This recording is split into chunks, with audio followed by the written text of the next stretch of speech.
Queridas amigas y amigos, hermanos todos, iniciamos el capítulo 10 de la serie La reencarnación, ley universal, dando continuidad al tema iniciado en el capítulo anterior, sobre el gran cambio que para muchos trajo en sí el tiempo que duró el Renacimiento. Ante lo expuesto sobre estos extraordinarios personajes, debemos de saber que, como vulgarmente se suele decir, no todo el monte es orégano, ya que unos eran amparados y defendidos por poderosos señores, incluso teólogos que estaban completamente de su parte. Sin embargo, no ocurrió lo mismo para otros, como es el caso del conocidísimo filósofo religioso, poeta y dramaturgo italiano Giordano Bruno, el cual, desencantado con las férreas creencias dogmáticas de la Iglesia, buscó nuevas ideas en Pitágoras, Platón y los neoplatónicos, que exponían abiertamente en cualquiera de los países que visitó, enseñando que el alma no se limita a la existencia sobre la tierra, porque tiene delante muchos mundos como morada. Expuso su teoría sobre la evolución y el desarrollo progresivo de la naturaleza, y al igual que Copérnico, defendió el movimiento perpetuo de los planetas alrededor del Sol. Profundizó también en la gran justicia de Dios y en sus leyes como la del karma, a través de lo que el ser humano debía de luchar por deshacer sus errores pasados, ante la necesidad de su espíritu de avanzar lo más posible en cada nueva existencia. Así decía: aunque esperemos otro mundo y otra manera de ser, la vida próxima no será la misma que la actual. Y también, ya que no se encuentra un cuerpo sin alma, pues este no sería tal cuerpo, el alma puede estar en un cuerpo o en otro y pasar de un cuerpo a otro. Giordano Bruno fue un rebelde visceral y como tal fue declarado hereje, siendo perseguido por la Inquisición y encarcelado por las autoridades venecianas y finalmente condenado a la hoguera por no querer retractarse de sus ideas y de su convencida fe. Muchos fueron los personajes de la época que expusieron, pese al gran riesgo y la situación comprometida en la que ponían sus propias vidas, sus ideas y teorías sobre la reencarnación. Veamos ahora alguno de ellos. El también filósofo y escritor Campanella, monje dominico que por su gran rechazo a la filosofía oficial fue encarcelado 27 años de su vida, durante los cuales escribió casi la totalidad de sus obras, en su soneto sobre el Cáucaso, el cual dice: «No sé si en otra vida he vivido en guerra o en paz. Tengo miedo de que mi muerte no aporte nada a la humanidad», afirmando más adelante: «La materia y los cuerpos son las múltiples formas de un alma inmortal en continua progresión hacia Dios».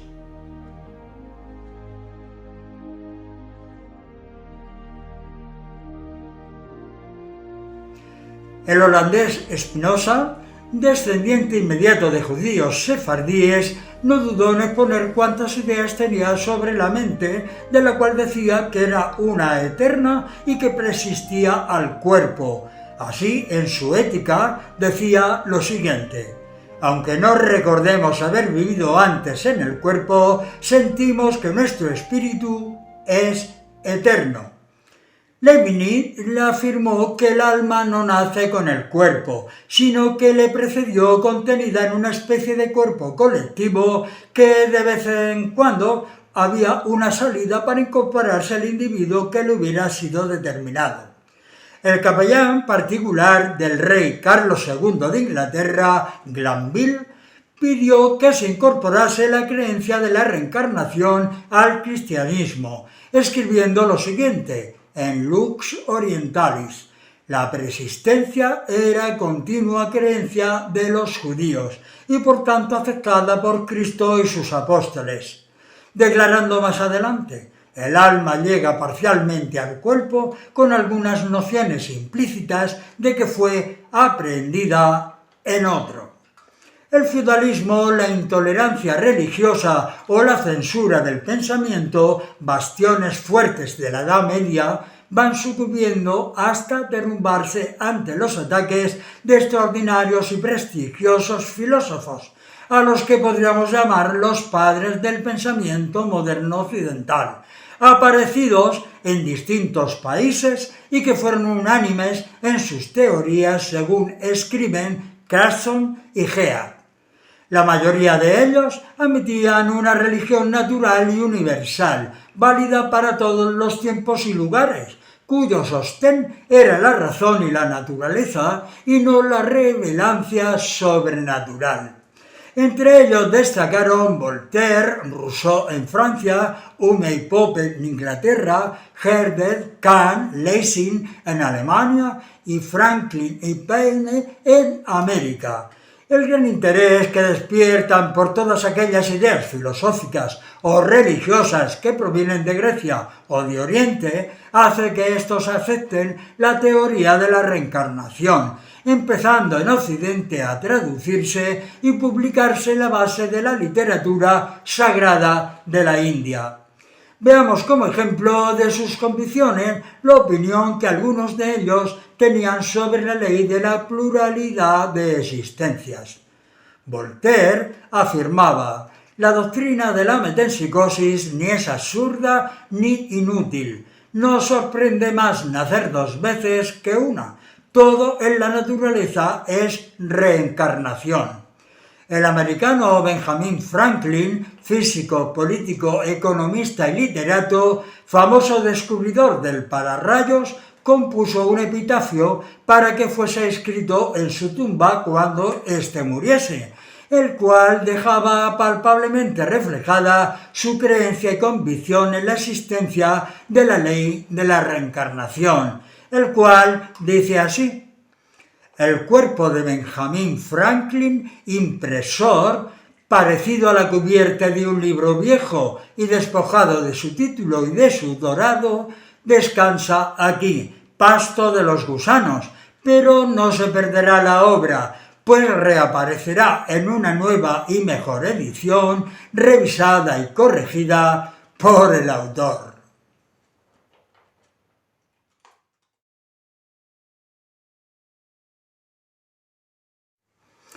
David Hume, filósofo escocés, contra todo esquema programado en su tiempo, se atrevió a decir que la transmigración de las almas era el único sistema metafísico en el que podía sostenerse la filosofía. El dramaturgo y pensador alemán Lessing escribió en 1774: ¿qué impide que cada hombre haya existido muchas veces en el mundo? Esta hipótesis es la más ridícula por ser la más vieja. ¿Por qué yo no podría haber hecho en el mundo todos los pasos sucesivos de mi perfeccionamiento, que por sí mismos pudieran constituir para el hombre castigos y recompensas temporales? En su libro La educación de la raza humana también escribe lo siguiente: todo hombre debe seguir tarde o temprano el sendero que conduce a la perfección. ¿Puede alcanzarse esto en una sola existencia? Seguramente no.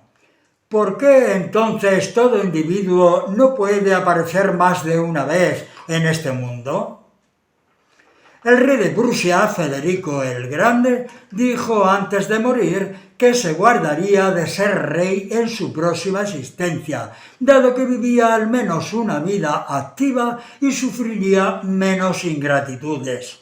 De seguro que conocemos a muchísimas personas que se sienten agobiadas, oprimidas, prisioneras de un problema o situación como el mencionado rey Federico, bien en el trabajo o por la familia, que les causa ansiedad, angustia vital y, lejos de intentar solucionarlo, se sienten débiles ante él y procuran, eso sí, liberarse a toda costa y al precio que sea, sin pensar para nada en las consecuencias. Así llega un buen día y deciden dejarlo todo. el trabajo, se separan de su mujer o marido, abandonan la familia, etc., que son los causantes de la desdicha que padecen creyendo que de esta manera consiguen rescatar su libertad. La verdadera liberación conlleva el pago de las deudas y lastres kármicos, que son los que seguramente les hayan hecho pasar por esas situaciones angustiosas y problemáticas. Pero a veces no solo no las saldan incumpliendo las obligaciones adquiridas, sino que contraen otras nuevas con otros individuos a través de otras situaciones que probablemente les vuelvan a presentar nuevamente el problema agobiante del que habían huido, pero con una solución más dolorosa y dura de alcanzar, con el fin de que vean y comprendan cuál fue su error. Y aunque mucho peor lo tienen aquellos que llegan al horror del suicidio, y digo horror porque eso es verdaderamente lo que siente el espíritu tras la muerte provocada. Lógicamente, todos queremos liberarnos, pero como el alumno que tras realizar sus deberes examina y el profesor le felicita por haber superado los estudios que cursaba, dicho de otro modo, si estamos regidos por unas leyes divinas y universales, nuestro comportamiento siempre debe de ser supervisado bajo tutela y amparo tras haber superado y eliminado nuestras deudas kármicas. Solo así el ser humano será verdaderamente libre.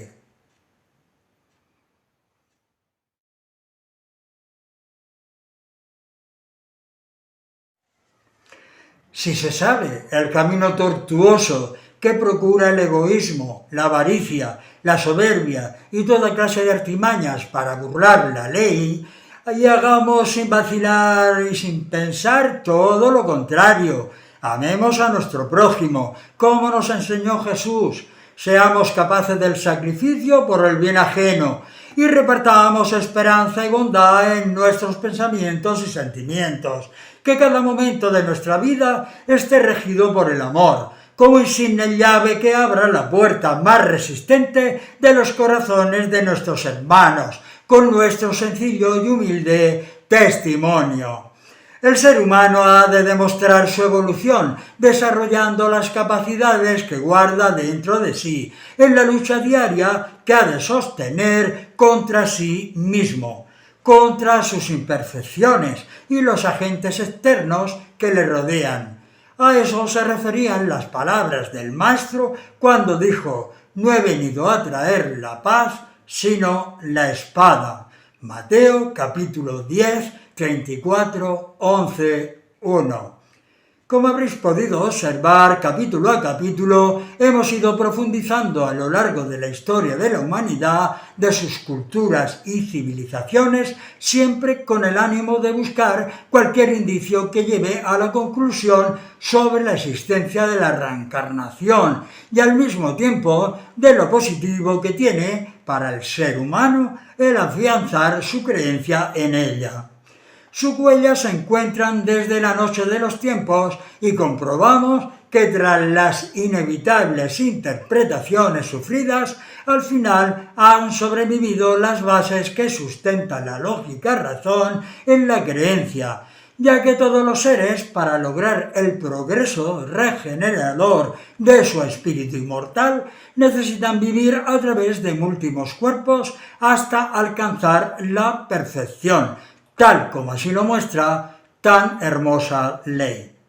Y bien, ahora veremos el significado y la importancia que merece la reencarnación dentro del espiritismo cristiano, después de unas notas biográficas de su codificador Allan Kardec.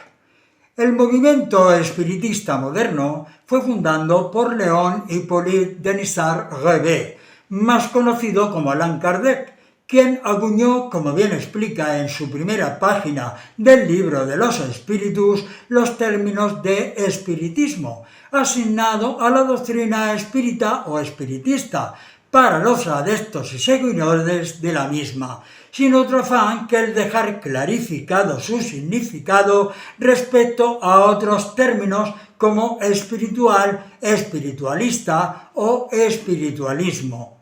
Nacido en Lyon, Francia, el 3 de octubre de 1804, cursó sus primeros estudios en su ciudad natal, trasladándose seguidamente a la ciudad suiza de Yverdon, donde completó su educación bajo la tutela del prestigioso pedagogo Johann Heinrich Pestalozzi.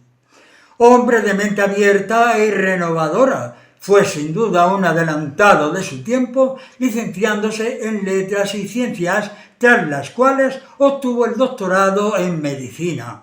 En París fundó un establecimiento semejante al de Yverdon, donde pudo realizar sus estudios de pedagogía, casándose después, el 6 de febrero de 1832, con quien sería su más fiel colaboradora, una institutriz llamada Amélia Boudet.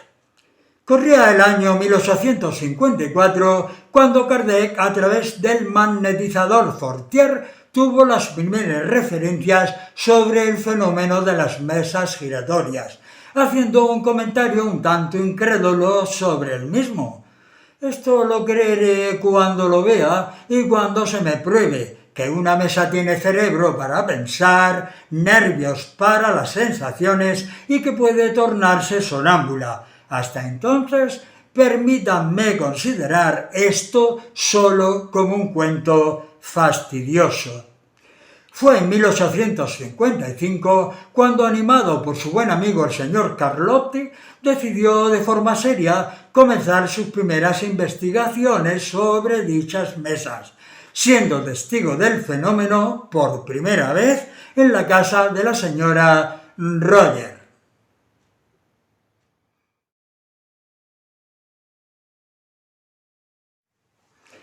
A partir del año 1856 ya asistía con asiduidad a las sesiones mediúnicas que se realizaban a través de la médium Jafet, en casa de la señora Rostand, la cual obtenía con la ayuda de un cestito comunicaciones de espíritus de cierta profundidad.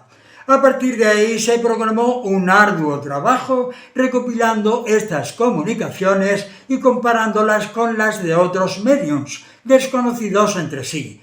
De estas y planteadas como preguntas y respuestas, se publicó el 18 de abril de 1857 el Libro de los Espíritus. El 1 de enero de 1858 se editó el primer número de la revista Espírita, como órgano difusor de las investigaciones del codificador, y unos meses más tarde, concretamente el 1 de abril, fundó la Sociedad Parisienne de Estudios Espíritas, apareciendo en enero de 1861 su segunda obra, el Libro de los Médiums, al que le siguió El cielo y el infierno, el Evangelio según el Espiritismo y el Génesis. Sobre sus propias obras, el propio Kardec dice: esas obras son valoradas por la mayoría de los espiritistas del continente como las bases de la filosofía religiosa del porvenir, filosofía en armonía con los progresos y descubrimientos científicos en los distintos reinos del conocimiento humano, promulgada por un gran número de ilustres espíritus que operan bajo la dirección del mismo Jesús. Fueron unos años completamente entregados a su trabajo, hasta que el 31 de marzo de 1869, a los 65 años de edad, el codificador del espiritismo fallecía en París. Surgido de las experiencias en torno a la facultad mediúnica, el espiritismo cristiano cuenta entre los fundamentos básicos que forman su cuerpo de doctrina con el de la creencia en la reencarnación. El aspecto filosófico del espiritismo sobre la reencarnación es la explicación más racional y sólida para comprender el origen y destino del ser humano.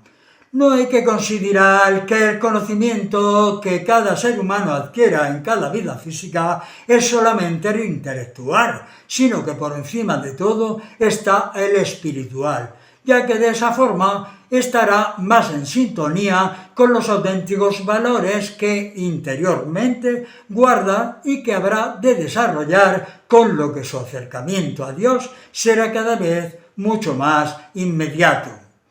El espíritu es creado ignorante, siendo él mismo el que decide su propio destino, para lo cual Dios le dotó de libre albedrío, con el fin de que fuese capaz de discernir entre el bien y el mal. De esa forma encontrará la posibilidad de desarrollarse y perfeccionarse, siendo cada vez mejor, poniendo en marcha el proceso de su propia evolución. Por supuesto que dicha evolución requiere un aprendizaje y la única forma que el espíritu tiene para solventarlo es volviendo a reencarnarse, o sea, volviendo a la vida física tantas veces como necesario sea, ya que las propias experiencias que le muestre cada existencia en la carne serán las que incrementen el conocimiento que le conduzca a su progreso. Imaginemos el ejemplo del estudiante que no prueba el curso, pero que quiere seguir prosperando en la carrera elegida. No le cabe más opción que repetir curso, tantas veces como necesite hasta alcanzar su licenciatura.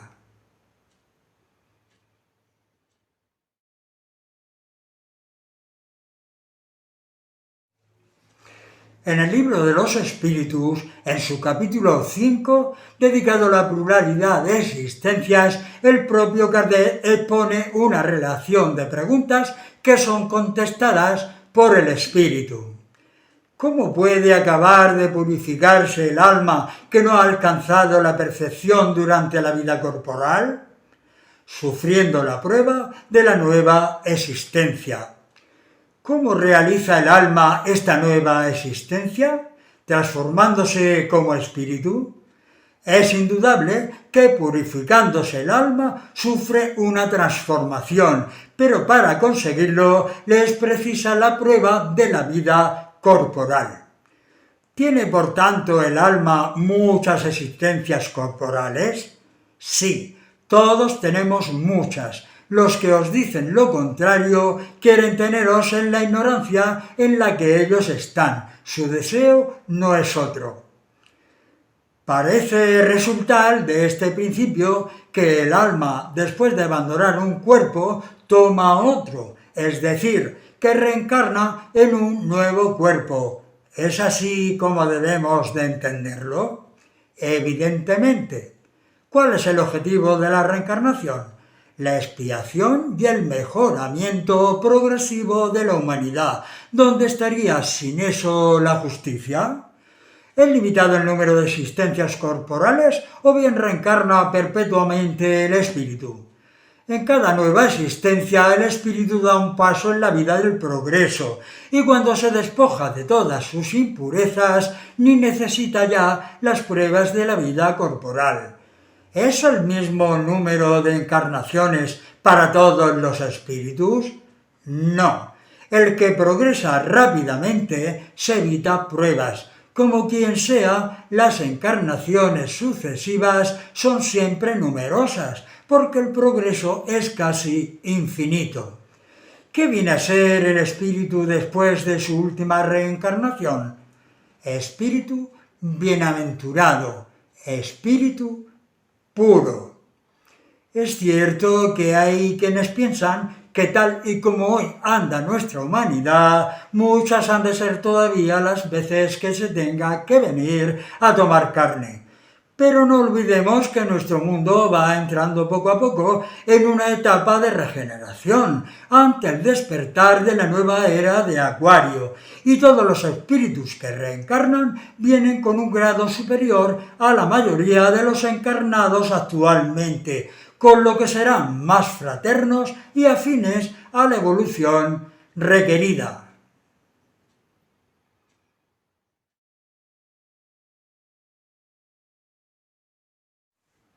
Queridos todos, Llegamos al final del capítulo 10 de la serie La reencarnación, ley universal.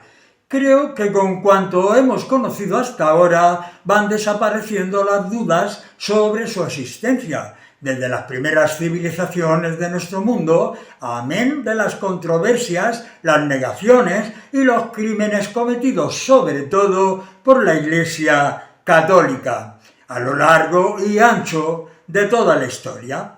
¿En algún momento de vuestra vida habéis pensado o creído que Dios necesitaba de un ejército para que lo defendiera?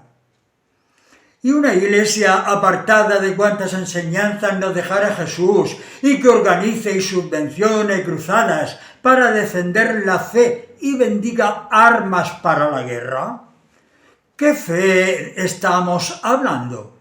¿La de unos traficantes, estafadores, abusadores, pederastas y criminales? Creo que si dedicásemos al menos 5 minutos al día para meditar sobre todo esto, la respuesta no se haría de esperar. Es tan sencilla, es tan presente en nosotros, por más que los obcecados la quieran tapar o excusar. Qué bien que merecería la pena, al menos, intentarlo. Una vez más y a través de los años repetiré con todo mi amor la gran y hermosa frase de Jesús: solo por el amor será salvo el hombre. Por eso, por amor, uno se entrega a los demás y no tiene por qué esclavizarse, seguir las reglas y dogmas caducos y obsoletos de una iglesia que jamás fundó Jesús.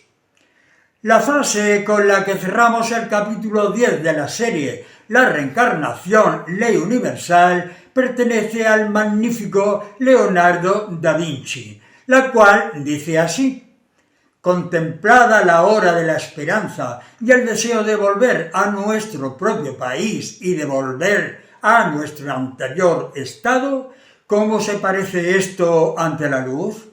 Este anhelo es la quintesencia y el espíritu de los elementos, los cuales, al encontrarse prisioneros en la vida del cuerpo humano, desean ardientemente volver a sus raíces. Y me gustaría que supieseis que ese mismo anhelo es la quinta esencia inherente a la naturaleza y ese hombre es el prototipo del mundo. Hasta la próxima semana, os deseo de todo corazón paz, amor y progreso para todas y para todos.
disappear.